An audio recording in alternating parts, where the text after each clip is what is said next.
Let's see. You can hear me now? It sounds the same. Uh,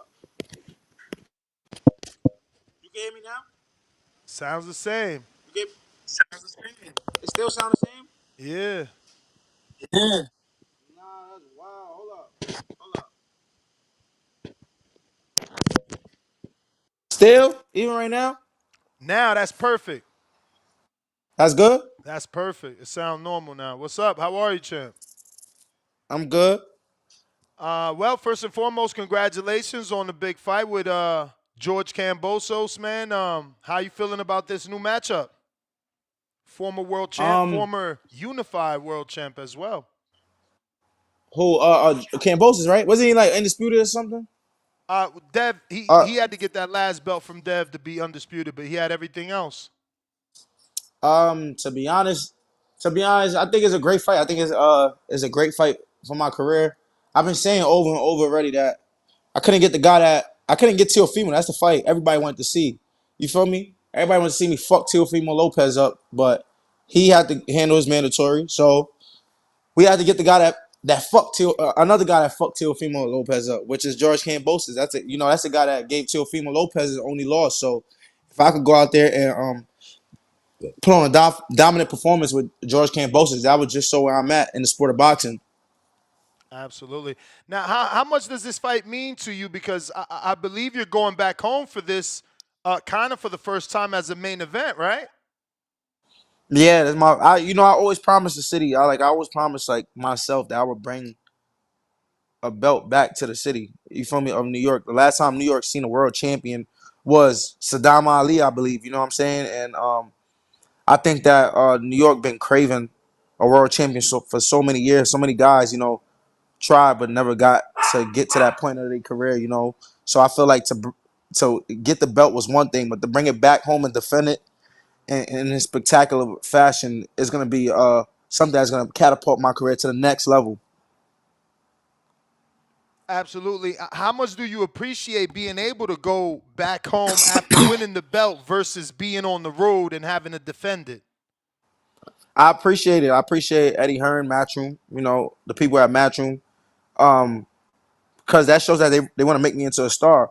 For a lot of these years, I think 2021, 2022, I was like, while all these guys, my peers was like leveling up, getting belts, fighting these big fights, I was kind of like trying to catch up to them. So I think now I'm kind of at the point where my name is being recognized now. Now I'm here now. I finally arrived, and it's time to show people what I've been saying. I've been talking shit for a long time. I've been popping this shit before I was world champion. So people will see me now. They be like, "Oh, he been talking shit now because he got a belt. He hype or whatever." Like, come on, Ness. This is me. I've been calling these guys out since I was a fucking 8-round fighter, 10-round fighter. So it's just time to show the boxing world like this is my shit.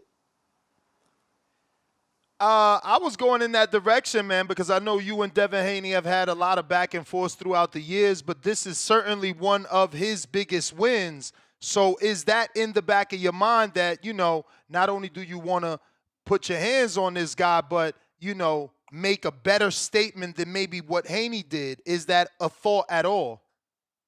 Of course, I've been saying for years that I'm a better fighter than Devin Haney. All respect to Devin Haney. I think he's a great fighter. But when I say I'm a better fighter, that just shows you how much I think of myself, how much I believe in myself. So I feel like Kambosos is training his ass off. This is another big fight for him.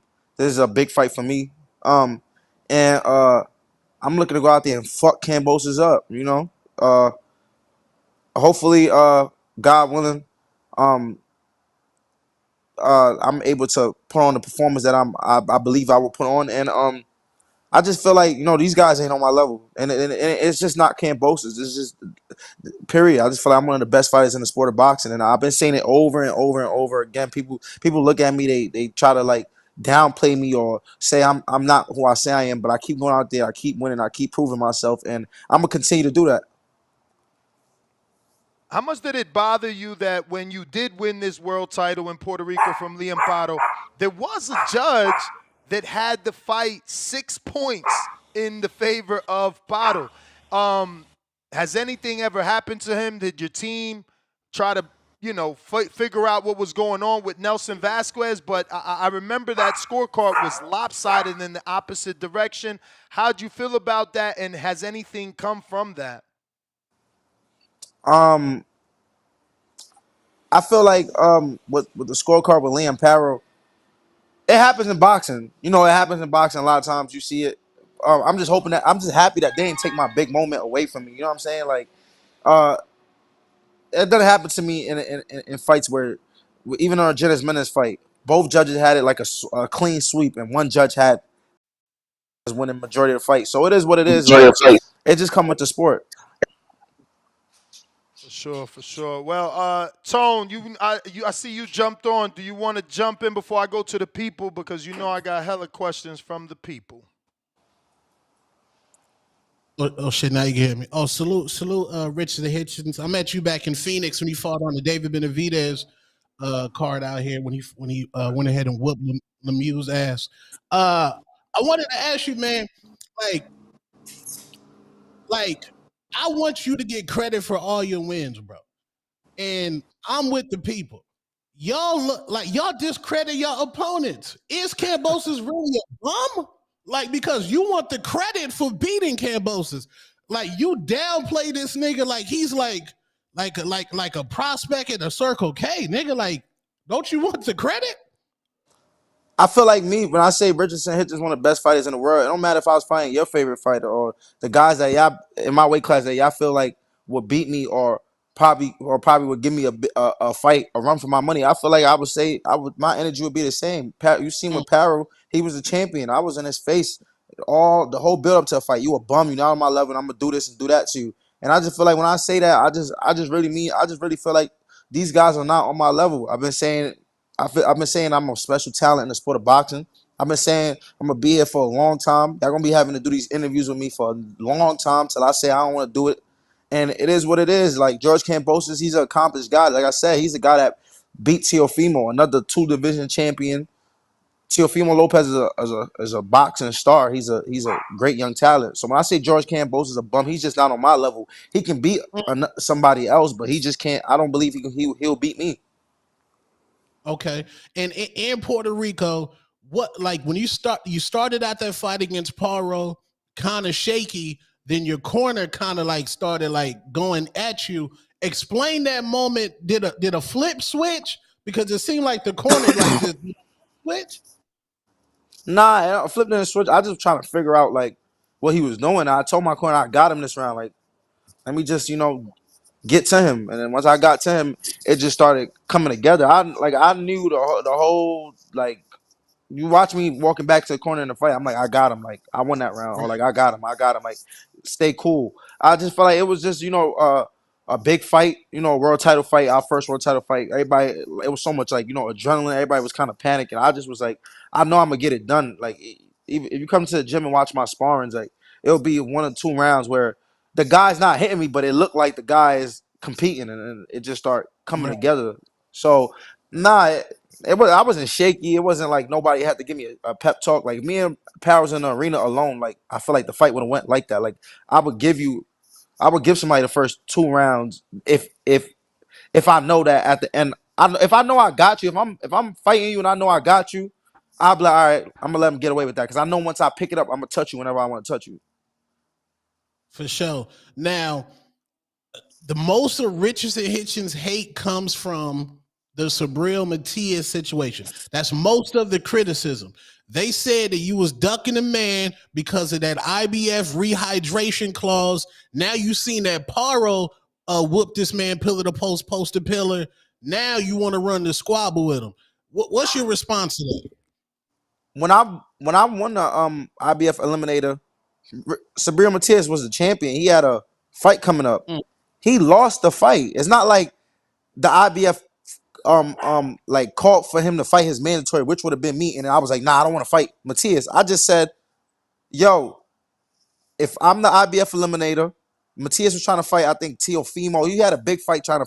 Were trying to lie, or him and Regis, or it was him and Teo, or him and Regis, because you know the fight week, you see him and Regis on the FaceTime and all that. I'm just I'm cool with taking another fight, or if I don't fight Matias, I'm cool with going the WBC route because before I fought Gustavo Lemos, I lost about 5-6 pounds the day before the fight, not the day before the weigh-in. So I'm like, this IBF shit is not for me. But obviously, I'm getting if time is passing in boxing, you know, you can get old like this. So if the IBF call me and say, yo, we giving you a world title shot, I'm taking it. Whether it was Sabriel Matias or whether it was Liam Parrow, we would have fought for the IBF. Like, people gotta remember, in boxing, they say all this and they say all that. Like, they say, oh, a fighter is ducking or a fighter is this or a fighter is that. Like, people gotta understand, like, you got managers and promoters that's putting money behind me.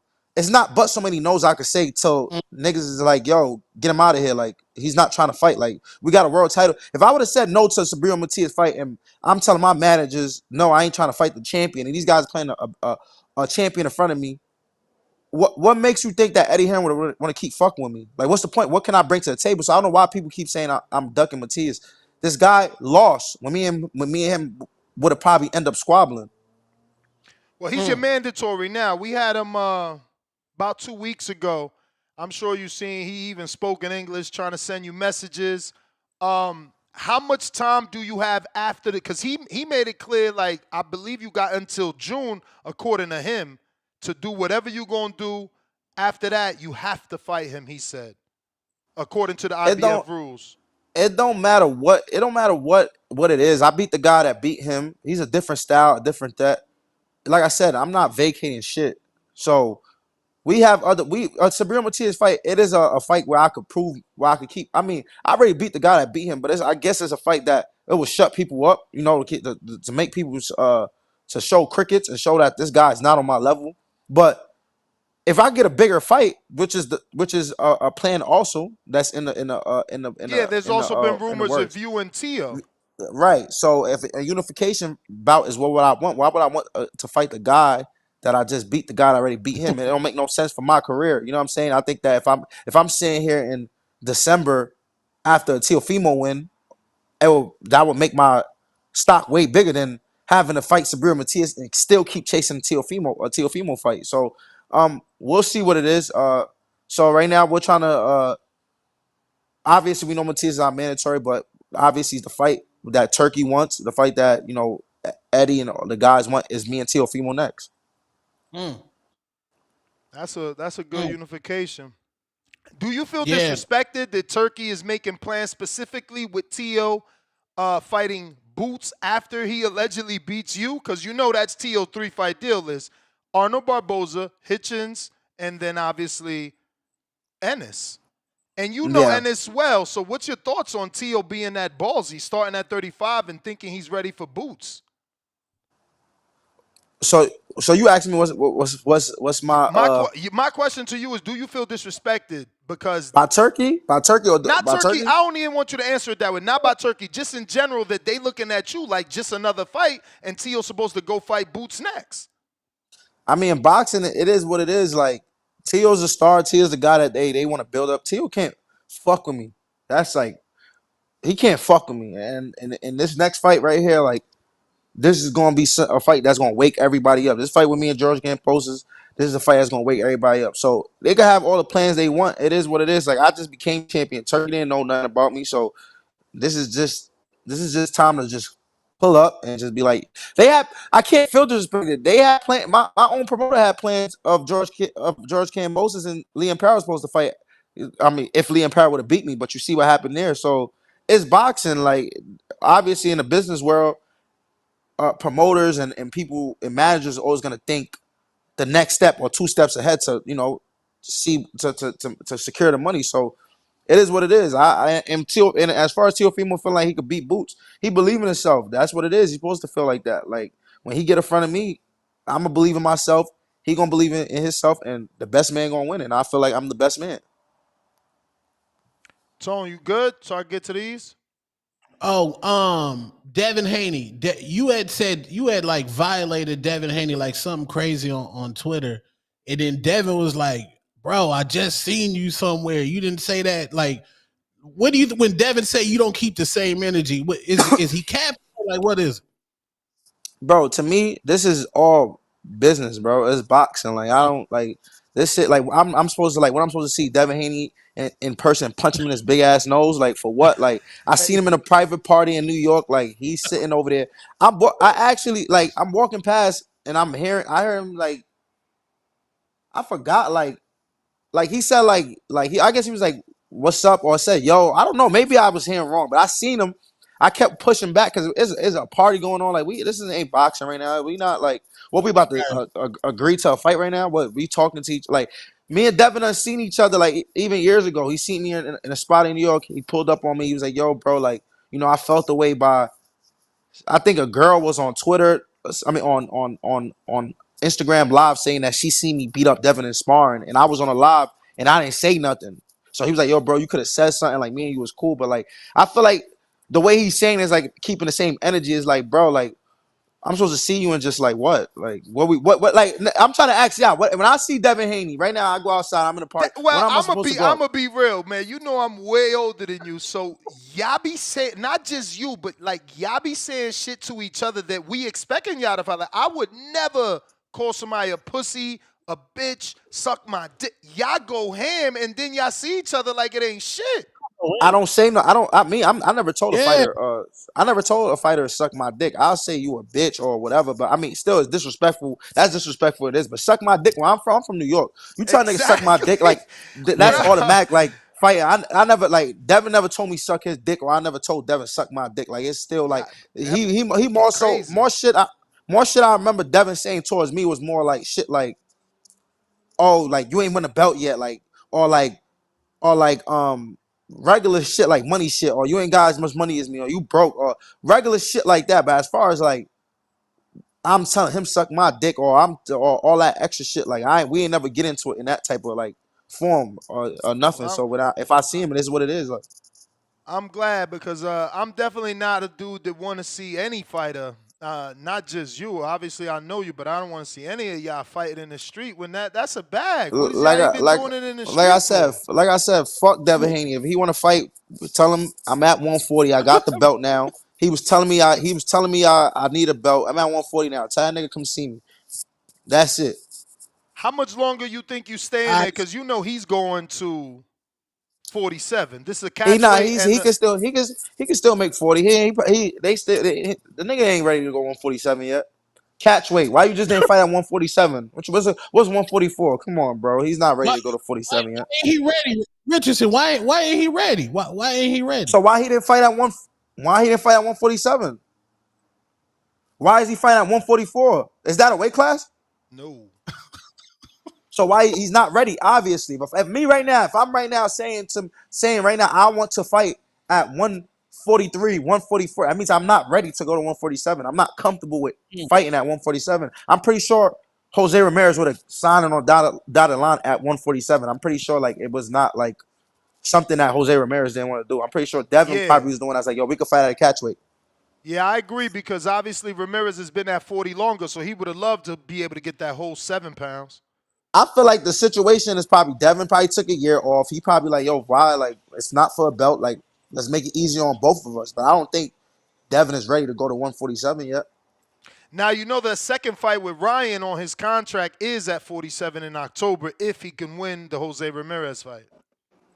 It's at 47. Like I said, that's not because of Devin. Like Devin Devin is going up there because that's a big money fight. Like Ryan really fucking around can't make 140. Like I really Yeah. believe Devin could really still make 140. He actually said he still can make 140, and I really believe it. I don't think that Ryan could make 140. He never was able to make 140. It's a dub for him. Like Now, what about Devin weighing a 165 versus Regis? The rehydration don't got nothing to do with the weight cut. You don't think that kind of showed that maybe he can't stay at that weight too long? I heard personally when they said he weighed 165, I heard I was like they weighed him on with his shit on. Like he came Oh, into with the the arena, clothes. he probably still had clothes on type of shit. I don't like they ain't like I don't think he stripped down, got it like I never even heard them doing that in an arena, like you stripping down, like unless it's like a real rehydration clause. Like he probably came in the arena, stepped on the scale, was at 165, but like I said, like I don't believe like he's done at 140. If y'all believe it, then It might be true. I might know something I don't, but I don't think Devin Haney's done at 140. Because if he was done at 140, why was he still trying to line up a fight with Liam Paro? He was. I didn't know about that, right? They was trying to. Yeah. He kept. So obviously he's not done at 140. So obviously when I say his name, it's not like I'm saying his name on some like, oh, the nigga at 147 now. I'm just talking like nigga, like I said, I got a belt. If I can't, like, let's make it happen. Like that's a big fight. Yeah, I would like that fight. I would like that Yeah. fight. Yeah. Tone, Yeah. you done so I could get to this? Or no? Wait, hold on. Do you, So do you, do it's you? the three, Shakur, you, Tank. How do you manage the friendship? Because are you like in the middle of them, or is it just boxing? Niggas is Bro, cool playing. like I tell you, this shit is all business to me, bro. Like me and like Shakur and Tank done beef. Niggas done bowled in Houston. They done chopped it up, had their conversations. They done fought again, chopped it up, had their conversation. Obviously now the fight is, like niggas is calling for the fight now. Now it's like it's time. Like it's time for the fight. Obviously the fans want the fight, so now emotions is getting kind of like more like serious. You know what I'm saying? And with me, it's like I don't care about how. I wish both of y'all the best, but I don't care if Shakur wins or Tank wins. I really don't give a fuck. Like to me, it's like I fuck with Tank, I fuck with Shakur. Like Shakur, somebody that been my brother since 13 years old, like 12, 13. Tank is somebody that I've grown like a strong relationship with. So I'm not like in my brain like, oh, like I gotta pick sides. Just boxing. Y'all niggas could have boxed for free or for money. Like y'all settle that, and we go to the after party after. Like it is what it is. Like you feel me? Y'all lucky. Like niggas is blessed in my personal opinion. Like I seen Tank like 2 days before Lamont Roach fight, like a day before Lamont Roach, and he told me like, yo, you over there with I think Shakur, like with Shakur. I'm like, yo, bro, like we all in position where we making a lot of money. Like I don't give a fuck about none of that shit. Like what you like, this shit is like it's boxing to me, bro. Like that's it. I'm glad Get that's to your the attitude. bag, That's what it man. should be. Get to the bag. Yeah, get to the bag. You fought Gustavo at 140. Tough fight. He pressure fighter. Then Keyshawn fought him at 135, but Keyshawn stopped him in magnificent fashion. Do you think Keyshawn fought the Gustavo that you fought, or was the man weight drained and he came in overweight, some wild shit, or just give Keyshawn full credit for that? I mean, you answer the question. You answer the question how already for me. When I fought Gustavo Lemos, even looking at his Instagram, you see like he was like you could tell like it was a big opportunity for him. He fought me. He came into the weigh-in. He weighed at what 137, 138. He weighed like 2-3 pounds under The limit. 140. How the fuck you fight at 35 and you come in 2-3 pounds over the next weight class, 140? Obviously, that's already showing that you're not even focused for the fight. You're not even focused for the fight. Something was off there. You wasn't in the shape that you was in 6 months prior when he fought me. Second of all, they put him on a rehydration clause where nigga only could gain 2 pounds after the weigh-in.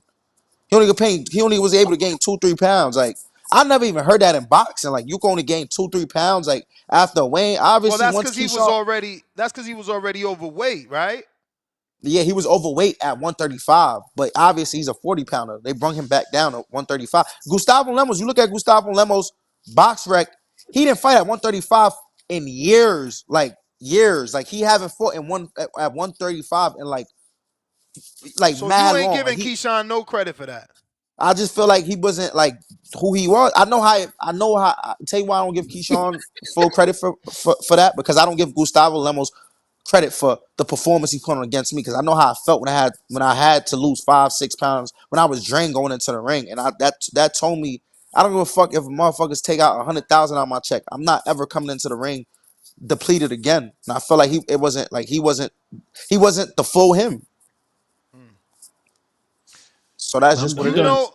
Do you know that there is a rehydration clause in Virginia? Yeah, but a 10 pound rehydration clause is different from a 2-3 pound rehydration clause. Nash, come on. No, for sure, for sure. I just think that they Wow. gave him a total of 10. It's just he was No, already over. He should have never took the fight at 135 because there's a guy that you look at his box rec, he haven't made 135 since like 2016 or 2017 or some shit like that. Like he literally have not. He make 137, 138. You feel me? What's your The nigga been coming over 135 for dumb long. That's why he even moved up to 140. He was a number one mandatory at 135 for the belt. That's why he moved up to 140. So do you feel that that's just been matchmaking, what we seeing from the last 3 Keyshawn fights? Because Pedraza was also brought down from 40 to 35. Come on, Pedraza. They bring him down. Like I'm looking at Pedraza punch Keyshawn. Like Keyshawn looking at the ring like this. Like he don't even care. Like this muffins. Like it was just like He look. said muffins. It was. I'm not taking away from Keyshawn. Like oh he's trash or he not a good fighter. But them performances he put on, it was just matchmaking. Like bring down. All right, so bring down a fighter like bring down like a fighter that's like at I don't know like somebody at 147. I got the perfect question for you. You know his fight is official with Edwin. You spar with Edwin multiple occasions. Is this a real fight or is that's Edwin still matchmaking to me? Because That's he been still out the ring? matchmaking to me. Yeah, 2 years. Come on, bro. Damn near 2 years out the ring. And you fighting Edwin. Come on, bro. And then you got the Virginia rehydration. Edwin somewhere was in DR smoking hookah and fucking eating platano somewhere. That nigga ain't like, come on, bro. And Edwin knows this is a fact. Like he knows this is a fact. Like, yeah. Like he's not like Edwin cool. Like he ain't my weight, but that nigga ain't like, come on, bro. He's just trying to make more money. They probably fucked him off for that money for Shakur, and he probably like, all right, man. Like these niggas gonna give me a better bag or some shit. Like it's got to be something with money because there's no way you coming back from a 2-year break and you just want to fight Keyshawn Davis. Like that. Like if I'm talking bullshit, somebody stop me now. Did you hear that? Wait, so you hold on. I don't know that he know the offer's only 400,000. Slightly over 400. According to Carl Moretti, this shit all over Twitter because of Carl Moretti.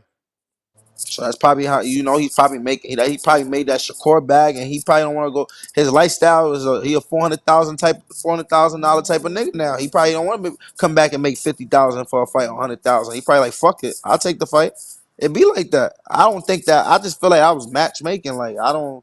So you don't give him no shot. He getting stopped in your opinion? I wouldn't be surprised if if Keyshawn like beat him easier than like Shakur than Shakur did. I just feel like Shakur it was like his first world title fight. I think he was probably more active at the time. It's a little different. Keyshawn just been active like on a roll. He fought Gustavo Lemos, came back, fought for the title. Now he fighting a guy that was on damn near a 2-year break. Like it's making him look good. Damn. Would you say Matchroom is making you look good with Kambosos? I mean, Kambosos is a guy that beat Teofimo Lopez. Edwin De Los Santos ain't got a big win, but and Rayo went on to become. Come on, champ. He went on to become a world champ. That was a great win over Isak. You don't think he looked good too? Like the way he got the win. Nah. Different. George Kambosos beat Teofimo Lopez, not Pitbull. None of that shit. He beat Teofimo Lopez. No. I'm not trying to say like quality of champion, but he is still a champ. There's only 1% of y'all win them belts, man. That's a fact, and not a lot of people would become world champion in boxing. But I'm saying George Kambosos, he beat Teofimo Lopez, a guy that's a 2-division world champion, a guy that is, this is one of Turkey Al Sheik's favorite guys. This is one of the face of the young crop, and George Kambosos beat Teofimo Lopez after Teofimo Lopez came off the biggest win in like our generation, beating Lomachenko. Like no young nigga really did that, and George Kambosos came and just fucked up all the plans. So it's kind of like like I feel like, and even when he lost to Lomachenko, George Kambosos lost to Lomachenko. George Kambosos was probably like been supposed to move up. Like he probably wasn't even good at 135 no more. So I feel like it's gonna be a dangerous George Kambosos in front of me. Like because if he don't win this fight, like shit ain't gonna be too well for him. So I'm not expecting for him to come to play with me because I'm not coming to play with him. I could get to those questions, Tone? Yeah, I'm good. I got major media. If you and Tiafimo fought in Brooklyn, who do you think will have more of the hometown support? What do you Come on, expect me to bro. say? I mean, I don't know. I mean, I feel like, of course, me. I feel like I'm the. You feel me? I'm Brooklyn like own. Like I'm Brooklyn's own. You know what I'm saying? Like this is what it is. Like I said, I'm gonna keep saying this. I'm the only person that been representing New York City, not even Brooklyn, New York. Period. In like the last 8 to 10 years, this is facts. Like this Whoa, is. whoa. What about Berlanga? I'm just saying. Like kudos to No, Belanga, because you said but only person. I'm just correcting because you said but I'm only saying person. I put carrying the weight as far as like competition. The only person to go to Olympics Oh, for New okay. York. The only Okay. Why person are to you? go to New York. Why would you mention Richardson Hitchens with Berlanga, bro? Yeah, I feel Richardson like They, is it's different. no, only because he said rep in New York. He ain't talking about skill. Now he Yeah, I changed it mean, to no, no, skill no. I'm talking and about. I'm talking about. No, competition. I'm talking about as far as like at the highest level of boxing, from Yeah, no, now amateurs you to saying that. professional. I Yeah, ain't know that's what you yeah. meant. Not, When not, you said rep in not. New York, I'm No, just, you know. no. Edgar is definitely one of the faces of New York. Like you feel me? Like he's turned. He young. He's selling. He's a great seller. He's a great fighter also. But I'm saying even when you look thinking back in the Olympics, it was so many young amateurs coming up in the amateurs. I'm the only one guy that made it to the Olympics in New York. I'm the only guy that won a world championship in New York. So many guys done turned pro. So many guys from New York came, went, had careers, lost, tried to get to a world championship and didn't. I'm the only one that really carried the weight for my city. So I feel like I'm Brooklyn's own and I'm New York's own. And I feel like June 14th, like the energy will be in the building. Like New York, nobody had brung back a championship to New York, and really, I don't know how long. I'm really trying to really remember. I don't know how long. I think the last person that really did it was Saddam Ali. Man, if you don't get out of here, what about Daniel Jacobs, two-time champ, WBA, But that was IBF? after Saddam Ali. I mean, that was before Saddam Ali. The IBF? Because remember, the IBF Yeah, was, when he beat Sergey Durchenko, that was yeah. before Saddam Ali beat Cotto. Okay. Well, you know your New York history. My Yeah. bad. I got James in Atlanta. He says, I'm one of the few that say you are the dark horse in the division before you got a title. Now you the big dog of the division and the king of New York. I also feel your boy Edgar Berlanga up next. How do you feel about his rumored signing with PBC? Also, champ, I know there isn't one ninja messing with you at 140. I think Edgar's doing like I think Edgar's about to have a great year. You know what I'm saying? Like he, like Edgar, I feel like the moves that he made in his career was like he beat a lot of odds. You know what I'm saying? Like he didn't. A lot of people didn't expect him to blow up how he did. You know, even when he left Top Rank, they didn't expect him to get the Canelo fight. He laughed in their face when he did I think one or two fights with Eddie and jumped right to the Canelo fight. After this, you know, a lot of people was like, "Yo, like he why is he talking like he's he a big dog or he's worth so much?" But I feel like this year, like everything goes well, God willing, Edgar's gonna he's gonna keep laughing in people's face and proving people that he is who he say he is. And I feel like yeah, like I respect what Edgar have done in his career for sure, and I feel like it's just the beginning for him. Salute. Tone, you ain't got nothing snappy to say? Oh, all right. James Valdez from San Antonio, Texas. Haney versus Ramirez. Who wins and how? I ain't gonna lie, I want Haney to win. Like as much as like when I say fuck Haney, that's me like me towards like because he's my weight class. Like me and Devin was once like good friends, not good friends, but we was cool. Like me and Devin chopped it up, hung out, and all type of shit. Like I just feel like honestly, I'm the better fighter. Like we done shared the ring numerous times. Like I feel I'm the better fighter. But as far as like him as a fighter, like I am like. If I wasn't a boxer, like if I wasn't Devin Haney fan, I mean, if I wasn't Devin Haney weight, I'd be a Devin Haney fan because I do think he could fight. So I'm cheering for him. I want him to win. So since you think he could fight, and obviously Floyd Mayweather's so popular, he got on this interview. He said Devin was doing his bow and arrow jab. Do you think that was the issue that got him hit with the left? Because I feel like my man hand was up. That left was just going around that guard no matter what. I don't know. I feel like it was. I really like.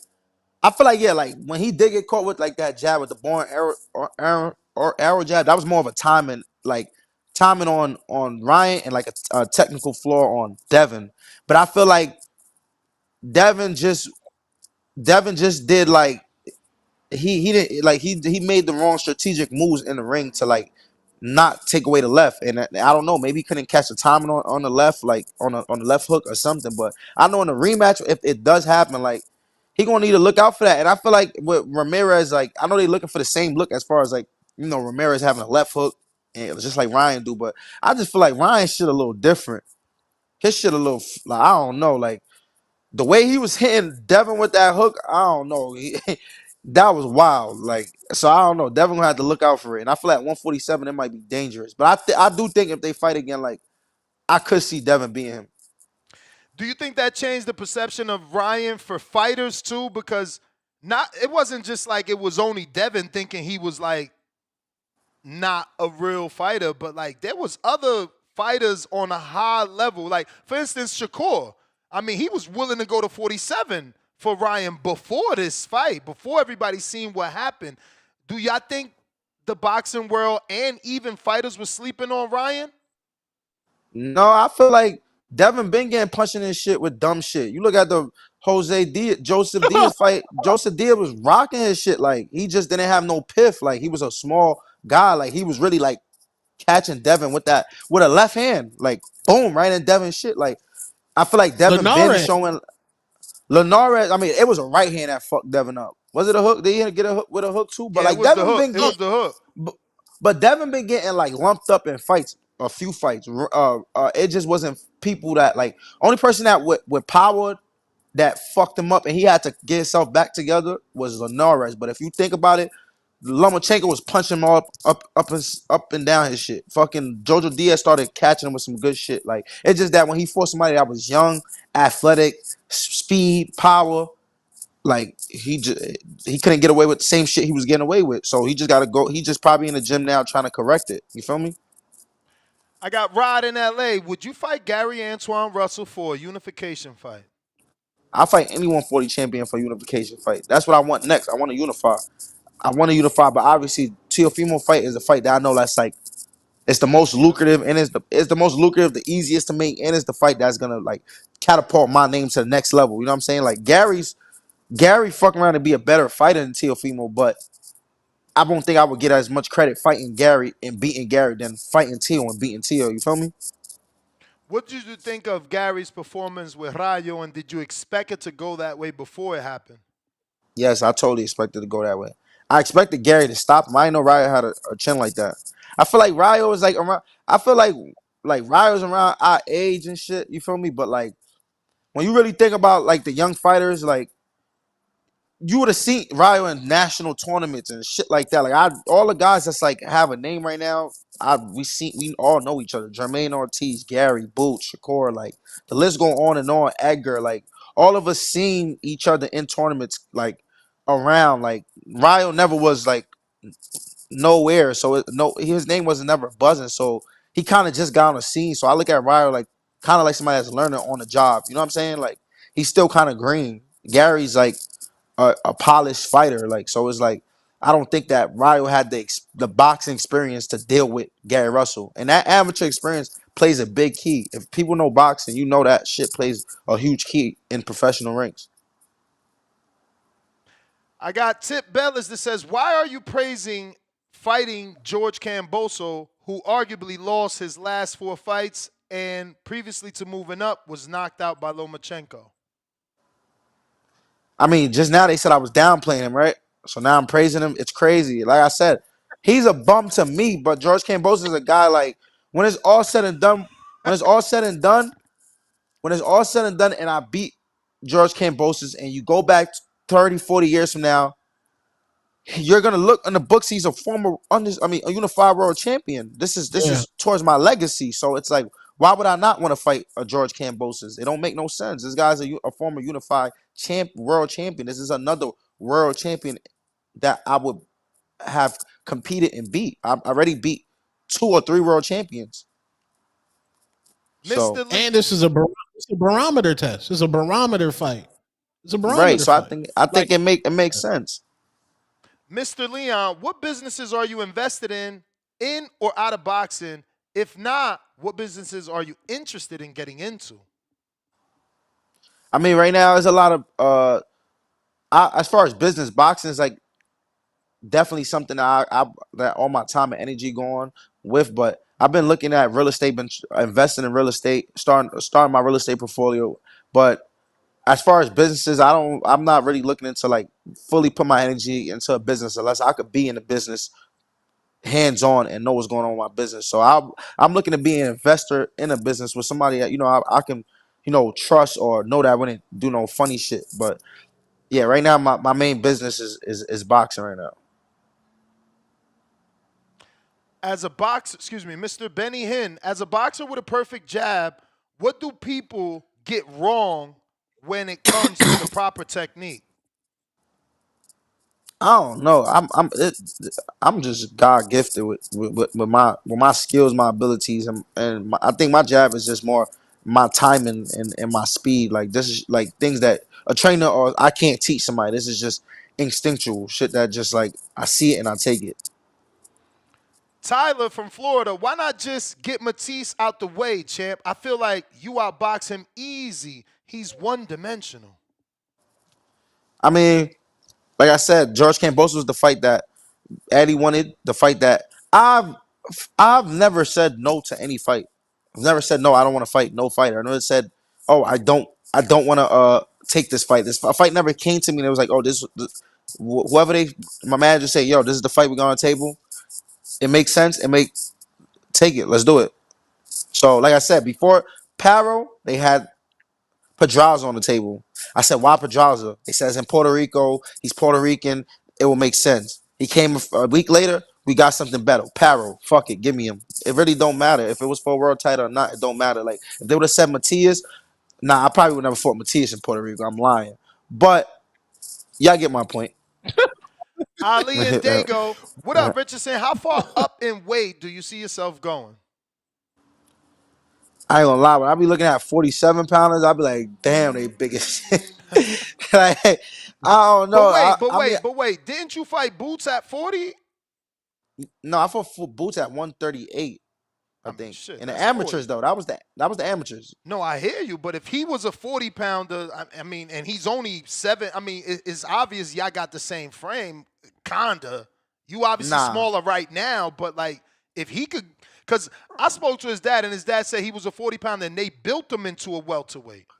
Kai, I don't believe that because I spoke to Bozy. Bozy's my guy. Like Boots been like losing mad weight since the amateurs. If people that know Boots, like Boots been losing weight, crazy weight since the amateurs. But I'm not gonna speak on like what Bozy's told me behind closed doors. But Boots walk around weight is numbers that I have never personally seen. Like Hmm. even if I took a year off of training, not sweating, like I've never like touched them type of numbers. So I know for a fact like Boots is like a big guy. So you know what I'm saying? Like I would be a good size 147 maybe, but still feel like I'll be a small 147 pounder. But I am looking to move up because it's all the guys, all the big money fights is gonna be at 147, obviously. Do you think uh, Russell thinks he can beat you because he holds that win over you in the amateurs? I I mean, think Russell would have thought Antoine. he. I think Russell would have think he could beat me if he never fought me. That's just he's a fighter. That's what he's supposed to feel like. You know what I'm saying? He beat me, and I still feel like I could beat him. I'm a fighter. That's what I believe in my skills. I'm not just somebody that's talking. I really believe in my skills. Like What would be like the it is. difference between that amateur fight and the pro fight? I feel like obviously we both got the same style, but at the time when I fought Russell, I was only boxing for like 5 years. I was 18 years old. I just started the sport at 12, 13. I was just a naturally talented fighter. Like I didn't have a brother that was world champion in my corner in tournaments telling me what and what not to do. You know what I'm saying? I didn't come from a boxing family. I was just boxing off of like pure natural abilities. This is what a lot of people don't realize with me. Boots came from a boxing family. Shakur been doing this shit since 5 years old. Tank been doing this shit since 7 years old.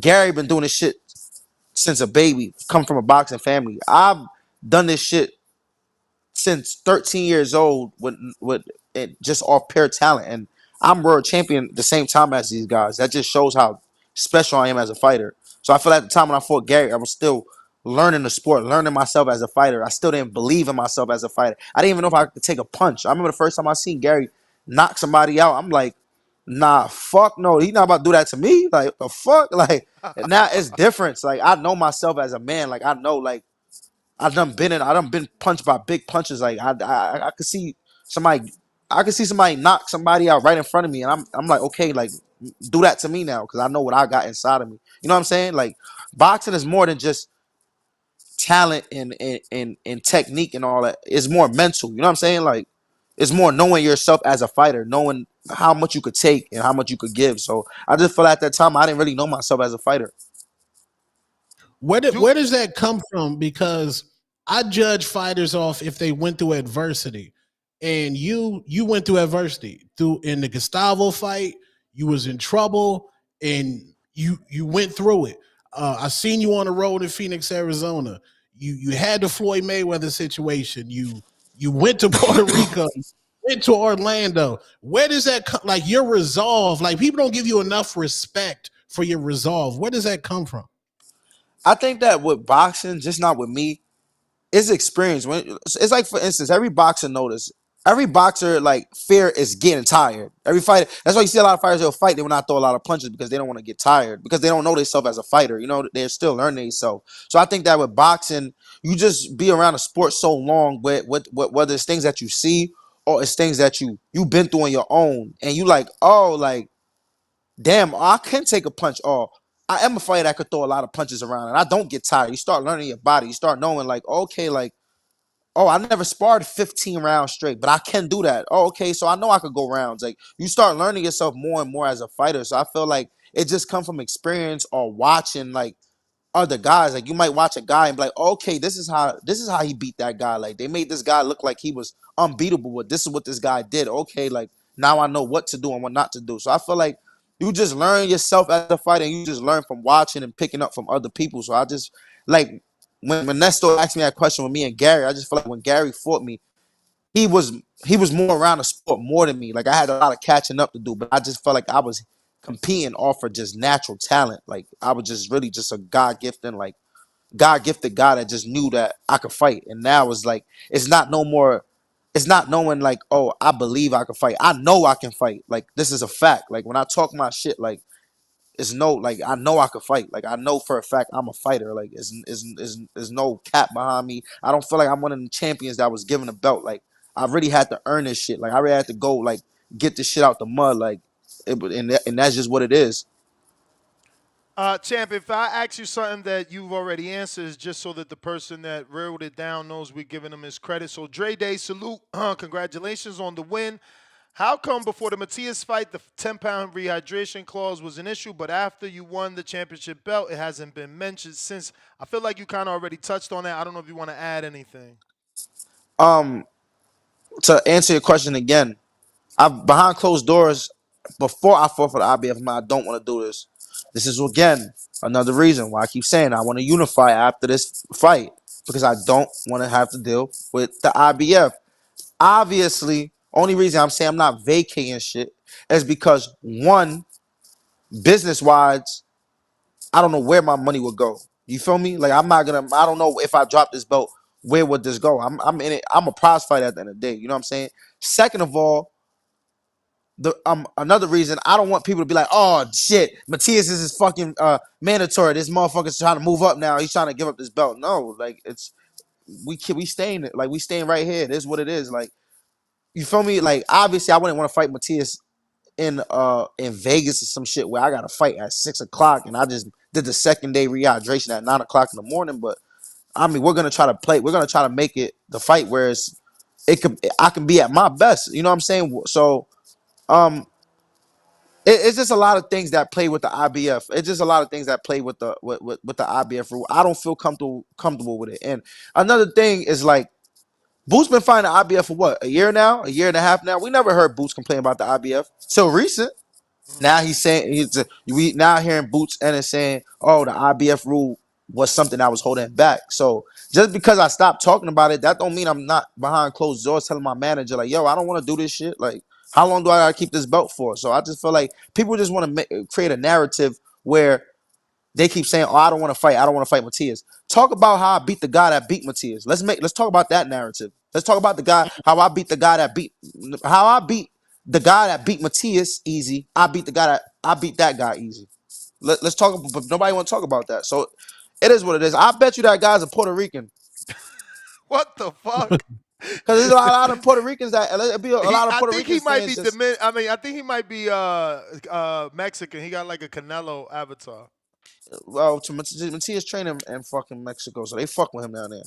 You know what I'm saying? So that's all they all want to make the narrative. They keep talking about a guy that like I beat the guy that just beat him. It's like it's crazy to me. Like and then like Matias done lost to two guys that's nowhere near my level. Like so it's like why would I like be scared to fight him? Like I literally genuinely don't fuck with the IBF rule.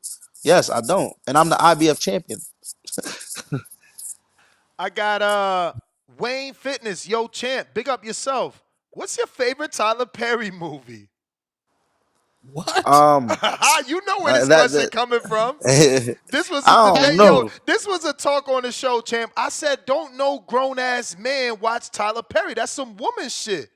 But Pack let Yeah, me I him ain't hear. gonna lie. Last time I watched that was my girl. I don't even know what's See? going on. I watched that with my girl. That's a fact.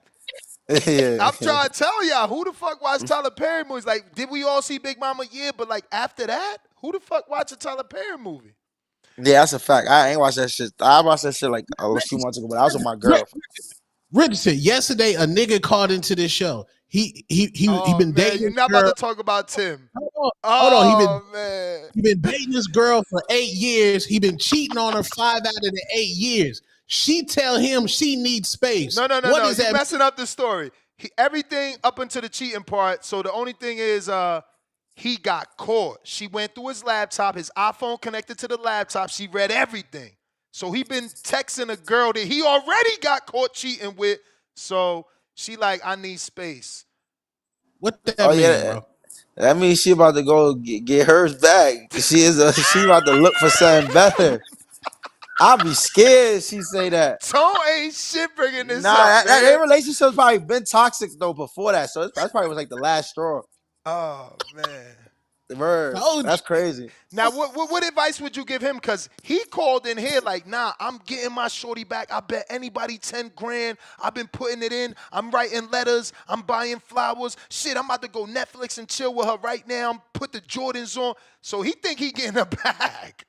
I ain't gonna lie, that shit be like, you gotta know your bitch though. Like, if you know your like, not they like, I'm not just saying bitch. Like, I'm sorry for calling the woman bitches, but I'm just saying you gotta know your woman. Like, if you know your girl is like, you know your girl like you know what to say. Cause some niggas know how to manipulate a girl mind, like what to say, how to do it. Like, you know when your girl gonna give in, but I don't know. Like, with a girl, I mean, obviously a girl's gonna say she needs space, but I'd rather her say it's over than she saying she needs space. Cause if you tell me you need space, that means you trying to do something. Like, why you telling me you need space? Like, what you mean space? Like, I already tell me like it's over. That means I know you. Like, I would feel in my brain like you're not trying to All get right, me so back. Like, how much does this mean? She let him keep the key. He still go to the house. He walked the dogs, and look, he was there the other night. Like he was Netflixing and chilling. He still got the key. Tone trying to act like having the key means nothing. Nothing. what you mean? Nah, that means something. That means she keeping them close. Like Yeah. that's cool. If you got the key, like I just feel like if she found that out, she definitely gonna get hers back. Fact. She got to. That's wild. And on a laptop, she read everything. Oh my god, that's tough. Yeah, that's tough. It's over. That's tough. It's over. He traumatized that girl. Who that TV from Toronto? I don't think you should unify yet, but if you do, who would you choose out of Gary or Alberto Puello, and why? I mean, it really, I wouldn't can't even answer that question. They both signed with the same person, so it really would be like, who would be like, who's willing to put the money up for the fight? Like, who's willing to pay both fighters, where it makes sense or and stuff like that. I really can't really speak like on that, like who I would choose. You know what I'm saying? I feel like right now the plan with PBC, like they both got two champions. I feel like it's gonna be something where like they both end up unifying with each other, and then like me and Tio will probably fight, and then like then you'll Winners have meet. undisputed chair. Yeah, winners me. I think that would make the most sense. You know what I'm saying? Because him and Puy already fought. Gary, It was in a close fight. You know, Gary got a belt now, so it's definitely a Gary should be worrying about getting, that revenge. So I think that's what would make more sense right now. I don't think Gary should even be looking towards me or Teofimo Lopez. He should be looking at the guy that beat him that's on the side that he's at. That is true. Rod in That the is true. 809. Hey, yo, champ, why you after Kambosos, who easily be well, you've already answered that. Tip said that same thing about the arguably losing four. We got Ren the 10. Another Camboso. Why are you chasing Camboso? They don't understand that's a money fight, man. But why isn't that fight over there? Doesn't Cambosos represent money in Australia? How is he Nah, bringing you? man, I'm the cash cow. Richardson Hitchens, I'm the cash cow. I'm the one that listen. Like I told you Ness, when I get on this scene, when I grab a belt, I'm the guy now. Fuck Cambosos. He gotta come over here to New York and get his ass fucking get his ass whatever the fuck we gonna give him. That's what it is, cause he don't sell nothing over in Australia. For him to sell in Australia, he gotta fight. He gotta fight a Devin Haney or Lomachenko. He ain't shit in Australia. His last fight ain't do shit. He probably got like 100,000 his bum ass, and now he coming over here. We gonna put some money in his pocket. We gonna send his ass back home. That's it. Dono and Baton Rouge, deep down, do you believe in yourself that you could beat Teofimo Lopez? These questions are crazy. What you think he gonna say? What you gonna say, champ? I don't know, man. I mean, maybe I don't know. I guess like I don't know. Like, hey, I Oh don't know. man. This one is from Conscious Gains. Name three people who helped get you to where you are today and let them know how much you really F with them. Okay, I mean, that's a different question. I ain't never heard I, that one. I can't name three people. There's been a lot of people that help, me get to where I am today, and a lot of people that still helping me get further. I don't want to miss nobody name um out, but God, first and foremost, and I don't want to sound cliche, but of course God, and just like people that have been there from the beginning, like my coaches and my friends, my family, my supportive, close supportive people, because there was a time in my career where I was in a dry spot. You know what I'm saying? Like, nobody was really like worried about Richardson Hitchens no more. It was kind of like I'm a talent, but like nobody's really talking about me, and people still, supported me. Still flew out to my fights in Phoenix. That the fight that we met at. They flew out to Phoenix, still supporting me, still backing me. So I feel like a lot of people supported me. So I don't want to leave nobody out or name no names. We got Spizzle from SP from London. What's good?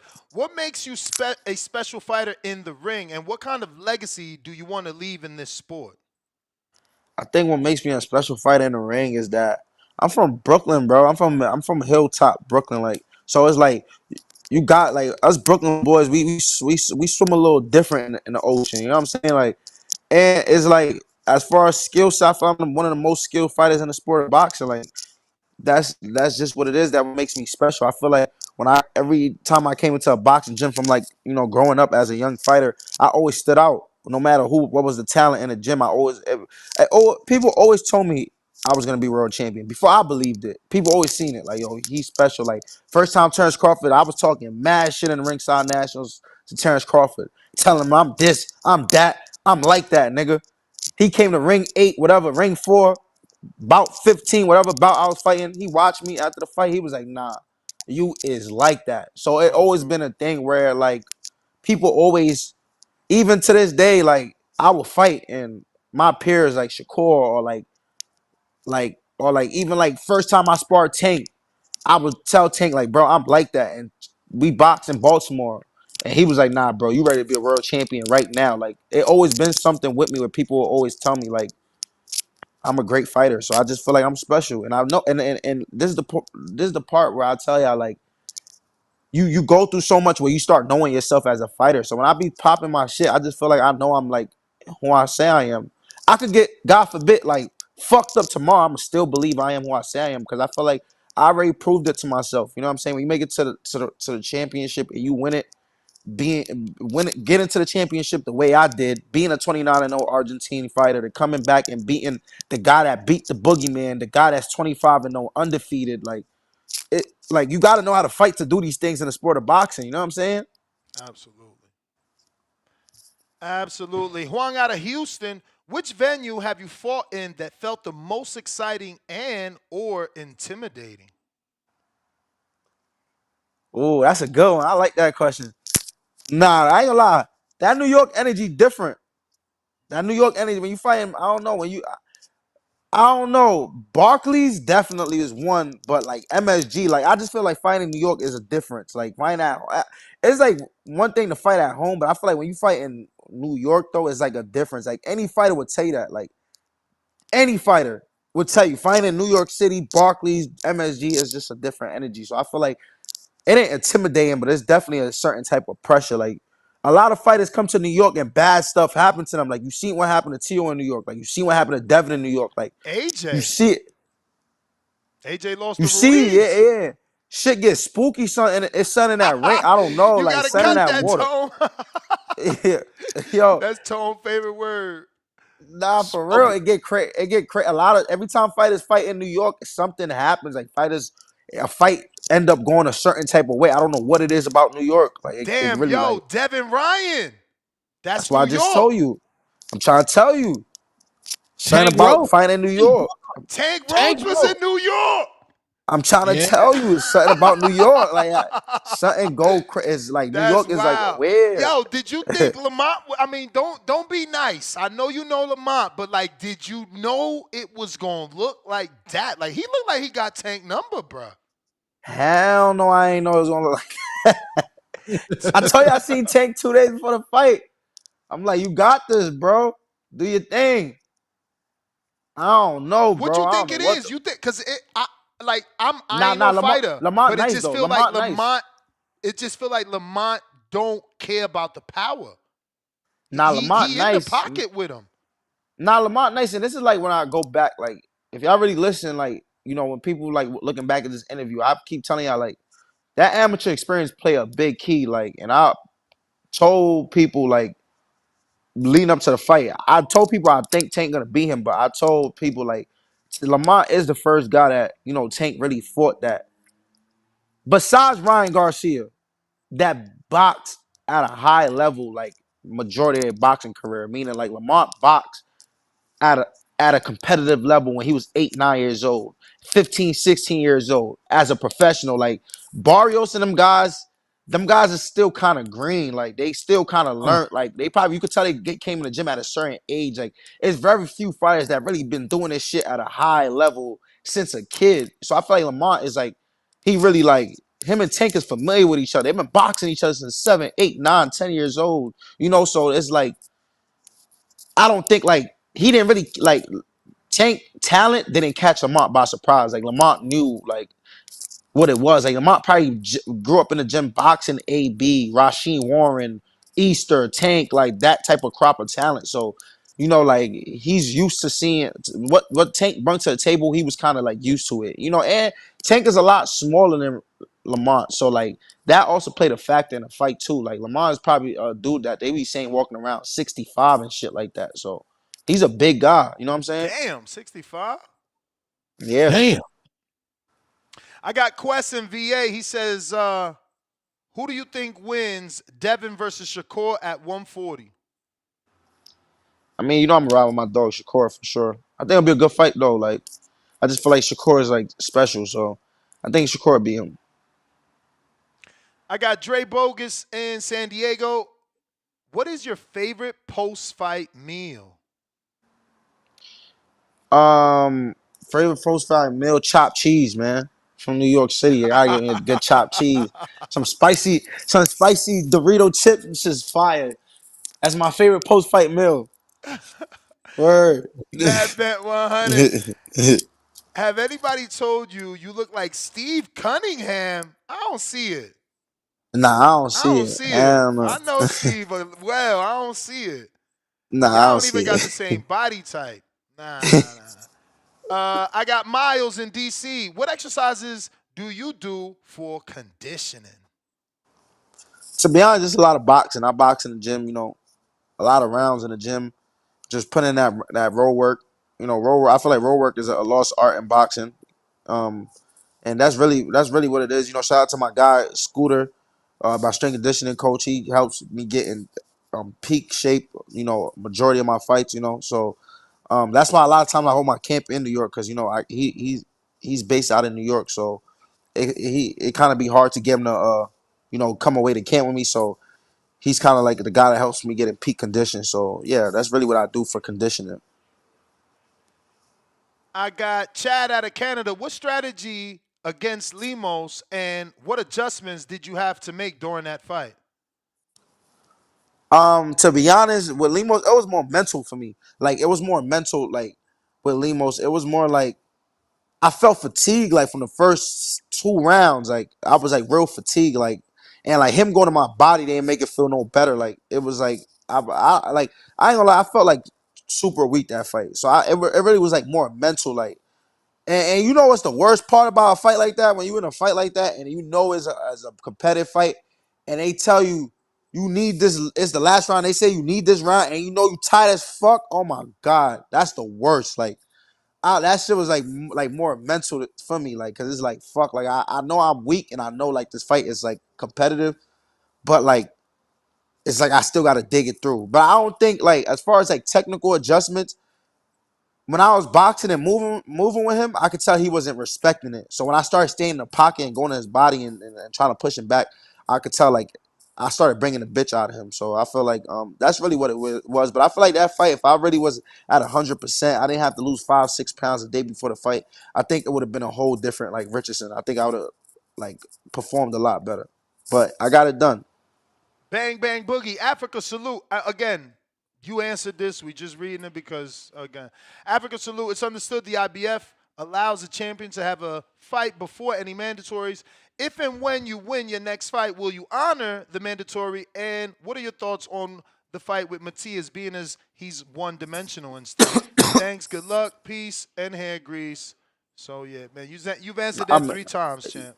Yeah, but again, if there's a better fight out there as far as a unification match, that's the route we'll go. If the fight with Matias is the only fight we can make happen, we'll take that also. So it is what it is. I know Matias is hungry for his belt back. Look, like I said, if he gonna come get it, tell him come get it. But he better know it ain't gonna be easy. So you said you wouldn't go to PR, so they couldn't put an offer together for you to defend in his hometown. Fuck no. Okay, okay. I got Dom in the OKC. Salute. If you could be the star actor in one classic movie, what would your role be and why? I don't know, bro. I'll probably be like paid in full. I don't know what my role would be. I'll be like Ace Boogie and paid in You full. fucking Facts. remind me of Ace Boogie. I'll be Ace Yo. Boogie and paid in full. You heard the facts. Nah. Uh, I got Talk Trends that says, boss, why you and Keyshawn have beef? Do y'all really? Nah, yo, bro. It was all good just a week ago. You feel me? Like What I ain't never changed? had the minute me and Shakur started going through our differences, Oh. he just jumped in it. Like I don't really, man. Listen, Keyshawn, I feel like I was like I feel like that's what I mean. Like, bro, I'm a different type of person. Like, I don't know. Like, me, like, if I see, like I say, like, if I see this person and that person beefing, I ain't getting into no. That I shit don't mean, you got nothing to did do that with with me. Tank and Shakur. You ain't get Eh, involved. exactly. So I feel like with Keyshawn, I ain't never disrespect Keyshawn. I ain't never even, come at him in no type of ways. So I feel like once I don't know, maybe Shakur called them. They had a conversation like, "Yo, I wasn't feeling what Africa did or said on it in this interview." He was like, "You know what? I got you, my nigga." He just went at me. But at the day, like it is what it is. Like you feel me? I don't got no beef with. I don't got no beef with. If a guy ain't my weight or ain't, why would I have a beef with Keyshawn? He ain't my weight. He got his own. He on his own course, on his own collision course. I'm on my own collision course. So I just feel like that shit was like weird to me. You feel me? But he's only 1 year younger than you, so that fight is possible. Of course, but I feel like at the time he said my name and said all that. Like as far as us beefing, it made no sense. Like it was like you just jumping into another man's business. You know what I'm saying? So it was like me and Keyshawn never had any weird exchange. Like every time me and Keyshawn see each other, it's literally love, like hugs, like what's up, my like you did good, like we talk on the phone, like regular shit. So, but obviously him and Shakur is a lot closer. But me, I've known Keyshawn for a long time. So once he got on social media and started saying this, started saying that, started saying this, it was just like, hey. I'm assuming What y'all what sparred. about oh, y'all smart? Yeah, but when we, like I said again, we sparred. It was never no heated sparring. It was more competitive sparring. It ain't more like, Was he a oh, like pro Nick. already, or was he still an amateur just coming around with Shakur in that time? No, when we boxed, we both. I believe we both. The first time we boxed, we both was amateurs. Then the second time we boxed, I was pro. He was still amateur. But Keyshawn was like an advanced ass amateur. Like he was fighting AIBA tournaments. Like Keyshawn is like a. Keyshawn is really like. He's not like people was looking at Keyshawn like a prospect. Like Keyshawn's like a year younger than me. Like Keyshawn is like dumb experience. Like he's one of them amateurs that was only fighting elite level amateurs. So it was not like boxing Keyshawn, even though he was an amateur, was still boxing somebody that had a lot of experience. It wasn't like boxing just a amateur kid. You know what I'm saying? Like he was a very experienced amateur. So it was great work. It was always been great work. So when he jumped uh on interviews saying, "Oh, I was scared to box him in the gym," or Shakur had to hype me up to box, I'm just like, yo, bro, cap, but say whatever it is to say to sell your brand. I don't. The difference with me, I don't lie. Like when I talk my shit and say this or say, "Oh, I boxed Devin and I felt like I was the better fighter. I got the best out of Devin." I'm really not capping. Like you can really ask people that's around. That's why I told y'all me and Devin got into it the first time because the girl was on the live. When we all was on live, she was saying how she seen me fuck Devin up, and I was just quiet because in my brain I'm like, shit. I Hmm. mean, you feel me? Like so when Keyshawn was like kind of on interview saying all that shit, it was just like, man, whatever. I got what up, Rich? Omar from Harlem here. What's your favorite punch or combination to throw or land in a fight? And have you ever used the sauna on a Thursday for a weigh-in on that Friday? I used a sauna the day before a fight. Mm. I used a sauna the day before the fight for the Gustavo Levels fight. Sauna What? and hot water. I told you I had to lose 5-6 pounds. I went over the 10 pound rule. So you The day of the definitely weigh-in, didn't feel good then. I went up to 155. Like the day Damn, after the weigh-in. Yeah, facts. damn, You Yeah, so I had to lose the weight. So I went up to like 150, and I'm like, I went up to 154, like 154 point something. And then when I weighed in the second day, I re-weighed in at 148. So I ended up losing like 6 pounds. I got Yeah. Big O. Salute Richardson from St. Louis. Do you still want to smoke with Matias? Lord have mercy. You answered that. They We got Chrome George from. Kambosos. I want to smoke with George Kambosos. June, me and George Kambosos will be a big fight. Tune in. This is the guy that beat the guy that y'all love, which is Teofimo Lopez. People, like, you feel me? So I don't know, like, why people keep bringing up Matias. Matias is, I don't know what, he's somewhere in Puerto Rico chilling. Like, I don't know why I keep bringing this man up to me. When it's time for us to fight, we'll fight. Chrome from Savannah, Georgia. Would you ever fight Shakur or Keyshawn? Yes, they put a lot of money. I told Shakur this. Shakur done told me this. They put life changing money in front of me to fight Shakur. I'm definitely punching Shakur in his face for a hefty check, for a fact. that's real shit. For a That's fact. real. I mean, Yo. I tell Shakur this all the time, like, bro, we gonna be old one day. I'll be salty to give up a 15 million to whatever, $10 million, whatever, some different type of money, and be like, shit, I could have made this much money. All I had to do is punch you in your face, shit, nigga. I'll fucking shit. I'll punch my girlfriend in the face for 10 for the right money. Yeah. Hey, no Yo. domestic, not to promote domestic, but I'm just saying I'll Yeah, fight my girlfriend in a boxing match. I'll Word. fight my girlfriend in a boxing match for the right money. You know what I'm saying? So it is what it is. Like, We you know got what I'm saying? the next one is Yo Juice from Broward County, Florida. Would you consider bringing Keyshawn up to 40 for a fight before you move up to 47? Answers Yeah, yes, of I'm course. assuming. Of course, if it makes sense, yes, of course. Listen. whoever. I believe I can beat whoever. I believe I have the skills to beat whoever, and I believe I'm also getting better. I'm somebody that's constantly learning.